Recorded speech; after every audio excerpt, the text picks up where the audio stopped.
Hai guys, kembali lagi di MVT21. So, di video kali ini aku akan membahas film yang udah rame dibahas sama orang-orang tapi nekat bahas meskipun telat. Yap, kali ini aku akan merangkumkan film yang berjudul Fall tahun 2022. Kisahnya sendiri tentang dua cewek yang hobi mendaki. Saking absurd dan gabutnya, mereka sampai mendaki tower yang tingginya melebihi Menara Eiffel. Yang fobia ketinggian lumayan deg-degan ya kalau nonton ini. Penasaran? So mari kita langsung saja ke pembahasannya. Check it out.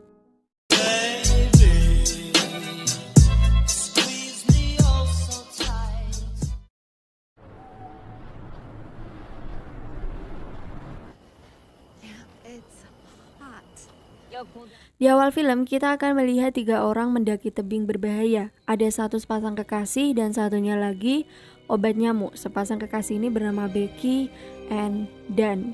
Sementara si obat nyamuk namanya adalah Hunter. Selang beberapa menit setelahnya, ketika Dan sampai pada suatu lubang, muncullah burung yang membuatnya kaget sekaligus langsung terjatuh dan meninggal dunia. Keadaan itu membuat Becky sangat-sangat terpukul dan menangis histeris.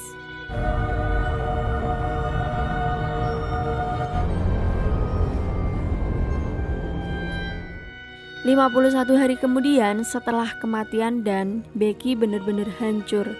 Dia mabuk-mabukan, berantakan, gak pernah mandi, minum obat-obat terlarang, membentak ayahnya dan segala macam. Kepergian sang kekasih membuatnya begitu kehilangan semangat hidup. Karena memang Becky sesayang itu sama Dan, ayahnya yang berusaha ngasih semangat selalu saja ditolak dan diabaikan. Padahal dia lebih gak bisa hidup kalau gak ada orang tua daripada gak punya pacar. Gak punya pacar kita masih bisa napas karena oksigen. Toh kalau misal keadaannya dibalik, kita punya pacar tapi gak ada oksigen, udah deh, kelar hidup lu, wassalam. Lanjut, sampai pada suatu ketika ayahnya Becky udah gak bisa lagi ngasih nasihat ke anaknya, dia menyuruh Hunter datang buat nyemangatin Becky yang hidupnya aut-autan karena kekasihnya meninggal dunia. Kedatangan Hunter membuat Becky langsung tersenyum dan menyadari kalau temannya masih peduli. Di tengah-tengah kepedihannya menjalani hidup, Hunter mengajak Becky untuk mendaki lagi. BTW, mereka ini memang suka dengan hal-hal yang sangat menantang adrenalin. Tipe-tipe orang yang suka tantangan ekstrim dan gila-gilaan. Awalnya Becky menolak, lagi-lagi semenjak Dan meninggal, dia udah trauma mendaki kayak gitu. Tapi Hunter terus-terusan meyakinkannya bahwa selama kita masih hidup, kita ini harus melawan ketakutan supaya bisa ngerti kemampuan kita dan menunjukkan kalau apa yang kita takutin sebenarnya nggak semenakutkan itu kok. Intinya dia ceramah lah dan berujung Becky akhirnya mau meskipun awalnya juga rada-rada ragu. Bukan tebing atau gunung yang akan mereka daki, tapi tower terbengkalai yang tingginya mencapai 2000 kaki atau setara dengan 600 meter. BTW, tower ini namanya adalah Tower TV B67. Sebelum menuju ke towernya, karena perjalanannya lumayan jauh, mereka sempat nginep di motel. Dan pada scene ini kita sempat dikasih lihat Becky mimpi buruk mengenai mantan kekasihnya. Hari-harinya benar-benar dibayang-bayangi dengan mantan kekasihnya terus. Oke, singkat cerita mereka langsung cus ke sana, padahal di gerbang udah ditulis dilarang masuk, tapi tetap nekat masuk ke dalam. Apalagi Hunter, dia bener-bener gak ada takut-takutnya sama sekali masa. Sementara Becky, dia udah punya firasat gak enak nih, ketakutan banget ditambah tiba-tiba ada burung yang memakan bangkai binatang. Hunter antusias banget langsung naik ke atas, sementara Becky masih ketakutan di bawah antara iya dan tidak mau manjat. Becky, ayo naik, yakinkan dirimu bahwa kamu bisa. Akhirnya oke, dia naik selangkah demi selangkah. Hunter udah lebih duluan.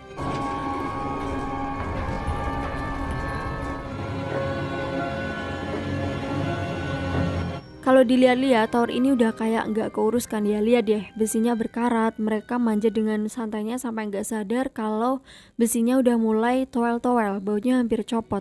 Mana lagi mereka cewek dan towernya bener-bener tinggi banget men. Momen-momen mereka memanjat ini adalah momen-momen menegangkan. Mereka bahkan nggak sadar besi-besi itu mulai nggak kuat menopang badan mereka. Tapi Becky dan Hunter tetap kekeh naik ke atas. Singkat cerita, sampailah mereka pada tangga atas. Seneng banget sampai sini tanpa mereka sadari baunya copot dan jatuh.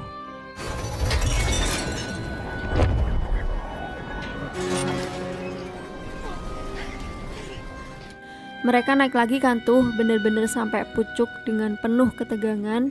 Mereka berhasil, sampai sana Becky dan Hunter menikmati angin ketinggian. Tapi kalau bayanganku ini bakal panas sih, karena di situ terlihat seperti gurun tanpa pohon-pohon hijau. Misal kalau ada angin gede bisa jadi tower itu langsung jadi sasaran. Mereka lagi bersenang-senang, misal kalian mendaki berhasil sampai pucuk pasti bakal seneng kan? Nah sama kayak mereka juga. Mereka foto-foto, atraksi pakai drone, banyak tingkah kali nih mbaknya. Gak ada takut-takutnya sama sekali si Hunter ini. Setelah dia puas bersenang-senang, Hunter gantian menyuruh Becky untuk melakukan hal yang sama meskipun awalnya sempat ragu dan ketakutan. Tapi ternyata dia juga bisa kok. Seneng-seneng udah selesai, saatnya mode serius. Sebelum memanjat dari bawah, Becky sudah bawa abunya si mantan pacarnya yang kemarin meninggal. Dia emang niat bakal menebarkan abu si mantan pacarnya di atas tower yang sangat tinggi itu. Sekaligus bentuk keberaniannya bisa melakukan hal ekstrim setelah dan meninggal dunia. Maksudnya dia bisa nunjukin gitu loh kalau dia ini berani gitu. Nah setelah acara sakral itu selesai, mereka niatnya mau turun. Diawali dengan Becky yang pertama kali turun. Tapi ternyata tangganya malah copot tak tersisa dan Becky hampir terjatuh.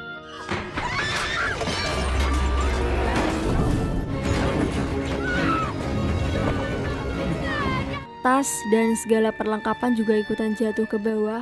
Konflik-konflik mengerikan baru dimulai ini. Dengan tangga yang jatuh, mereka bisa apa ya kan? Mau turun tanpa tangga sama aja bunuh diri. Ini aja Becky hampir jatuh.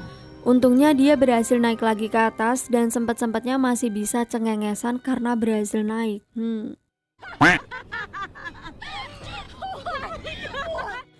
Sayangnya kaki Becky terluka cukup parah karena terpontang-panting tadi. Mereka kembali memikirkan bagaimana caranya turun.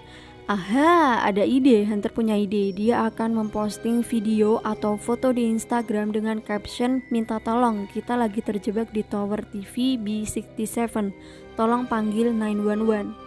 Caranya tuh HP diikat pada tali, kemudian Hunter berusaha keras menurunkannya. Kenapa kok begitu? Soalnya di atas ini gak ada sinyal. Siapa tahu di bawah ada sinyal. Udah berusaha cukup lama, ternyata cara ini gak berhasil. Kayaknya masih kurang ke bawah biar dapat sinyal. Akhirnya mereka ada ide lagi. Hunter akan memasukkan handphonenya ke sepatu dan akan menjatuhkannya ke bawah. Harus dimasukkan ke sepatu dan diganjel pakai kain supaya tuh HP kagak remuk pas jatuh ke bawah. Setelah usahanya yang itu, mereka menunggu cukup lama banget nungguin, berharap video itu sudah keposting dan follower Hunter berhasil memanggil 911. Nah itu harapannya kayak gitu, tapi ternyata enggak. Sambil nunggu, Becky kembali melihat video lamanya dengan mantan kekasihnya bernama Dan. Kemudian Becky menyadari di sela-sela bahagianya, Hunter terlihat seperti sedih melihatnya bahagia dengan Dan. Waduh, curiga nih. Hari udah semakin sore, akhirnya mereka menyadari ada seseorang di bawah. Berusaha keras teriak-teriak, tetap aja nggak kedengeran. Wong jaraknya jauh banget. Berusaha menjatuhkan benda, pria yang ada di bawah juga tetap aja nggak peka. Saat menyalakan suar, dua laki-laki itu menyadari ada seseorang di tower. Bukannya menolong, dua pria itu malah menculik mobil Becky dan Hunter. Sudah jatuh ketiban tangga pula mereka berdua, padahal cuma pengen minta tolong. Hari sudah semakin malam. Di tengah penyesalan mereka, Becky menyadari kalau Hunter pernah selingkuh dengan Dan. Bener kan? Akhirnya Becky flashback ke belakang dan bilang, pantesan Dan gak pernah bilang I love you tuh ke aku. Yah, kasihan deh. Ternyata ini masalahnya. Alih-alih marah, Becky hanya menanyakan sejak kapan mereka selingkuh dan sudah berapa lama, kemudian siapa yang memulai duluan. Hunter menjawab dengan berulang kali mengucapkan minta maaf. Meskipun sakit hati, Becky tak pernah benar-benar akan menyalahkannya. Toh sekarang dan juga gak ada, apa juga yang mau dipermasalahkan ya kan. Akhirnya dia mengikhlaskan begitu saja. Pada posisi ini Becky jadi sadar ternyata hanya ayahnya lah yang sangat mencintainya dan sangat menyayanginya. Dan dia sangat menyesal sih di waktu yang bersamaan. I am so sorry. Kita skip kegalauan ini. Tiba-tiba Hunter punya ide baru. Dia akan turun ke bawah buat ambil tas dan memanfaatkan drone buat mengirim pesan. Got it. Dia turun ke bawah dengan penuh perjuangan mengambil tasnya dan harus mikir lagi gimana caranya naik ke atas. Becky bertugas akan menarik tali supaya Hunter bisa memanjat sampai atas. Di tengah-tengah kegiatan ini ada insiden Hunter jatuh. Becky sudah deg-degan banget takut kalau Hunter mati, ternyata masih hidup dan kembali menarik dengan sekuat tenaga. Berhasil. Setelah seharian gak minum air dan kelaparan, Becky cukup lega masih ada persediaan air di dalam tas dan langsung meminumnya. Nah, setelah itu mereka melanjutkan misi dengan menuliskan pesan. Intinya mereka terjebak di tower dan tolong panggil 911. Pesan itu nanti bakal dijepit pakai drone dan akan diterbangkan ke penduduk sekitar supaya ada yang baca. Belum sampai, sayangnya malah baterai habis dong. Sekarang pusing lagi gimana caranya ngecas nih drone. Becky gantian punya ide cemerlang, life hack membagongkan. Hehe. Dia bakal memanjat ke atas sampai pucuk lampu siren. Susah banget sih, jadi dia tuh lampu dilepas dan entah gimana ceritanya pokoknya dia ngecas. Ngecharge itu pasti lama banget kan. Kasihan sih. Ditambah Becky juga harus menghadapi serangan burung herring. Jujur capek banget lihat ini.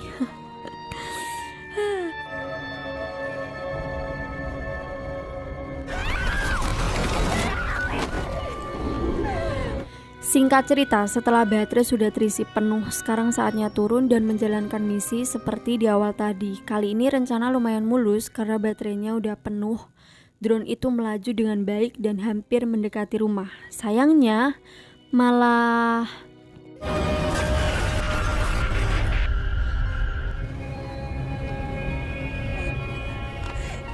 Ya, ada aja rintangannya menghalangi. Drone-nya pecah karena tertabrak mobil. Dan si laki-laki ini gak peduli sama sekali dengan kertas yang ada di situ. Nangis dah tuh Becky, gak ngerti lagi, kayak ujian hidup yang gak selesai-selesai. Becky putus asa, lihat dia sudah sangat kelaparan, berhari-hari gak makan, cuma ada air putih yang gak seberapa. Hari kembali gelap, dia punya ide terakhir. Kali ini dia akan meminjam sepatu Hunter untuk membuang handphonenya ke bawah. Dan plot twist gila dihadirkan pada scene ini. Hunter ternyata sudah mati guys. Insiden dia jatuh ngambil tas, ternyata Hunter beneran jatuh dan mati. Bangkainya dimakan oleh burung herring di bawah. Parahnya, Becky baru menyadari hal itu sekarang. Aneh banget kan?